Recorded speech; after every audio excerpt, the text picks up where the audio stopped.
दोस्तों, ट्रिकीपुर अमित गुप्ता के YouTube channel में आज आपका फिर से स्वागत है। दोस्तों, हमने एनटीपीसी की परीक्षाओं में पूछे गए रीजनिंग के प्रश्नों की एक सीरीज शुरू की है। इसी के अंतर्गत हमने क्रम परीक्षण के भाग 1 में एक प्रश्न को सॉल्व किया था। आज हम क्रम परीक्षण के भाग 2 में एक और प्रश्न को सॉल्व करेंगे और देखेंगे कि इसे हम कैसे तेजी से सॉल्व कर सकते हैं। रीजनिंग के प्रश्नों को यदि आप एनटीपीसी की परीक्षा में पूछे गए प्रश्नों को अगर सॉल्व कर लेते हैं तो आपको ये लाभ पहुंचाएगा ग्रुप डी की परीक्षाओं में भी और एनटीपीसी की परीक्षाओं में तो लाभ पहुंचाएगा ही। तो इसमें प्रश्न दिया हुआ है कि 6 सहयोगी एक वृत्त में बैठे हैं और वृत्त के केंद्र की ओर मुंह चेहरा करके चेहरा किए हुए, जैसा कि ऐसा ज्यादातर प्रश्नों में लिखा ही रहता है, केंद्र की तरफ चेहरा रहता है। तो वृत्त मैंने बताया था, जब भी वृत्त की बात करें तो सबसे अच्छा हो कि आप अर्धवृत्त ही बनाइए और वृत्त से काम चला लीजिए, ताकि आपको मैंने बताया था क्या दिक्कत होती है पूरा वृत्त बनाने में। जब ऊपर बैठाते हैं तो हमें थोड़ी सी दिक्कत हो जाती है और कंफ्यूजन में हमारा आंसर गलत भी हो सकता है।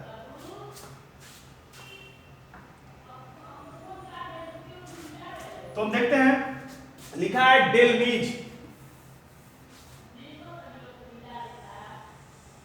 लिखा है डेलमीज प्रेमजीत और तोसी के बीच में है। डेलमीज क्या है? बीच में है। किसके किसके? तो प्रेमजीत और तोसी के। तो सबसे पहले आप डेलमीज लिख लीजिए, डेलमीज, और ये किसके किसके बीच में है? तो मैंने बताया था, या समझ लीजिएगा आपकी जब भी बीच वाला स्थिति बनाया करिए, आप ऐसा एक तीर बना दीजिए दोनों तरफ। डेलमीज किसके किसके बीच में है? तो प्रेमजीत और तोसी के। इससे बनाने से ये लाभ होगा कि आपको ये समझ में आ जाएगा कि जरूरत पड़ने पर तोसी इधर भी आ सकती है और प्रेमजीत इधर भी आ सकता है। अब आगे लिखा है प्रिया, मोहित और लियोनार्डो के बीच में है। तो प्रिया, मोहित और लियोनार्डो, इन तीनों शब्दों में से कोई भी शब्द इसमें मौजूद नहीं है। न प्रिया है, न मोहित है, न लियोनार्डो है। तो जब ऐसा हो कि जो दिया गया शब्द है पहले से आप जो बना रहे हो उसमें मौजूद नहीं हो, तो यानी कि इसके साथ ये जुड़ नहीं पाएगा और आप समझ नहीं पाएंगे कि इधर लिखें या इधर सेट करें। तो ऐसे लाइन को कुछ देर के लिए आप छोड़ दीजिए। अब अगली लाइन में लिखा है प्रेमजीत और मोहित एक दूसरे के विपरीत हैं। तो प्रेमजीत और मोहित में से एक शब्द जरूर आपका पहले मौजूद होना चाहिए, तभी आप इसे आसानी से जोड़ पाएंगे।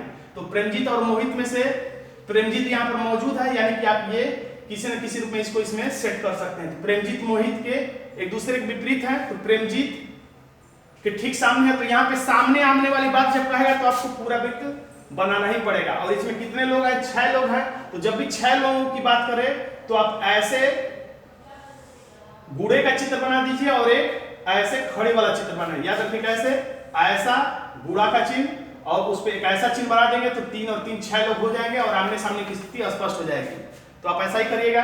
तो कह रहा है कि प्रेमजीत मोहित के सामने, एक दूसरे के आमने सामने, तो मोहित को प्रेमजीत के सामने बना दीजिए। अब पिछली लाइन जो हमने ये छोड़ दी थी इसको हम लोग ले सकते हैं, क्योंकि प्रिया, मोहित, लियोनार्डो में से एक अब मौजूद हो गया है, मोहित इसमें, यानी अब ये वाली लाइन इसमें जोड़ी जा सकती है। तो क्या कर रहा है? प्रिया किसके किसके बीच है? मोहित और लियोनार्डो के। तो मोहित यहां पर और लियोनार्डो यहां पर, और इन दोनों के बीच में है, इन दोनों के बीच में है प्रिया। इसमें भी चाहे तो ऐसा चित्र बना दीजिए, यानी प्रिया बीच में, लियोनार्डो और मोहित के। तो एक बात और यहाँ पे स्पष्ट है कि डेलमीज के प्रेमजीत इधर भी हो सकता है, तोसी इधर भी हो सकता है। तो इस स्थिति को भी अगर हम लोग दर्शाएं तो डेलमीज तो हमेशा बीच ही में रहेगा, इसमें कोई हेरफेर नहीं होगा। लेकिन प्रेमजीत इधर है तो इधर भी हो सकता था, और तोसी दाएं साइड में तो तोसी बाएं साइड में भी हो सकती थी। अब प्रिया, मोहित और इसमें कह रहा था कि प्रेमजीत के सामने मोहित है, तो प्रेमजीत के सामने मोहित अब इधर हो जाएगा। अब प्रिया, मोहित और लियोनार्डो के बीच में, तो मोहित यहां है तो लियोनार्डो को यहां बना दीजिए और यहीं पे बीच में लिख दीजिए प्रिया को। अब 2 प्रकार से यहां पे चित्र बन गया।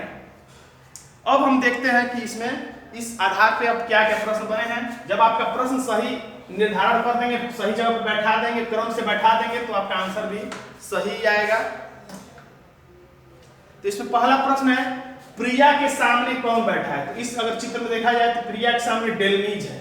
इस प्रश्न में प्रिया के सामने डेलनीज है, इसलिए हमारा आंसर हो गया बी। हर हालत में दोनों चित्र के हिसाब से आंसर देखेंगे, तो इसमें डेलनीज आंसर दिया है। अगला प्रश्न हम देखते हैं। अगला प्रश्न इसमें पूछ रहा है कि तोसी के बिल्कुल दाएं यानी एकदम सटे हुए तोसी के बिल्कुल दाएं कौन है। तो इस प्रश्न में देखेंगे तोसी कहां है, तो यहां पर है। तो तोसी के दाएं यानी कि कौन है, तो मोहित है। और इस प्रश्न में देखेंगे तोसी कहां है, यहां है। तोसी के दाएं कौन है, तो तोसी के दाएं इसमें डेलनीज है। यानी कि मोहित और डेलनीज में से कोई आंसर हो सकता है। तो विकल्प क्या करा, मोहित दिया ही नहीं है, डेलनीज दिया है, इसलिए हमारा आंसर हो जाएगा डेलनीज यानी डेलनाज। मैंने गलत लिख दिया है, तो यहाँ पे डेलनाज आंसर हो जाएगा। अब एक बात यहाँ पर और है, अगर ये सोचिए कि अगर इसमें एक और विकल्प देता है, डी के जगह पे लिख देता है कि आंकड़े अपर्याप्त,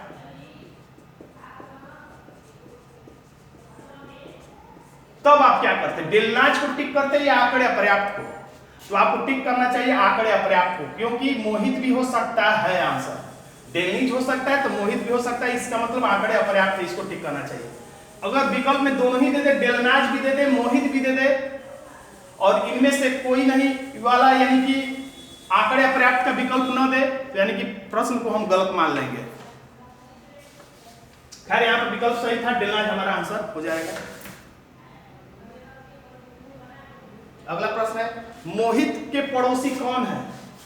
तो मोहित का पड़ोसी कौन है, तो तोसी है और प्रिया है, यानी कि इस चित्र के हिसाब से तोसी और प्रिया। अब इस चित्र में देखें मोहित का पड़ोसी कौन है, तोसी और प्रिया, यानी इस चित्र के हिसाब से भी यही आंसर होगा, इसलिए हमारा आंसर हो जाएगा तोसी और प्रिया, यानी प्रिया और तोसी हमारा बी आंसर हो जाएगा। तो दोस्तों आज का ये मेरा वीडियो आपको कैसा लगा, ये प्रश्न आपको सॉल्व करने का तरीका कैसा लगा कमेंट बॉक्स में लिखिएगा। अगर अच्छा लगा तो अगला मैं वीडियो एक और नए प्रश्न के साथ क्रम परीक्षण के, क्योंकि एनटीपीसी में ऐसे 10-12 प्रश्न पूछे गए, मैं 10-12 प्रश्न वृत्त क्रम की अवधारणा पर है उसे मैं सॉल्व करा दूंगा, उसके बाद रेखी क्रम की अवधारणा पर है उसे भी सॉल्व कराऊंगा। तो अगर आपको यह वीडियो अच्छा लगा तो लाइक कर दीजिएगा और इसे अपने दोस्तों में शेयर करिएगा, और अगर अभी तक आपने मेरे चैनल को सब्सक्राइब नहीं किया है तो सब्सक्राइब भी कर लीजिएगा। धन्यवाद दोस्तों।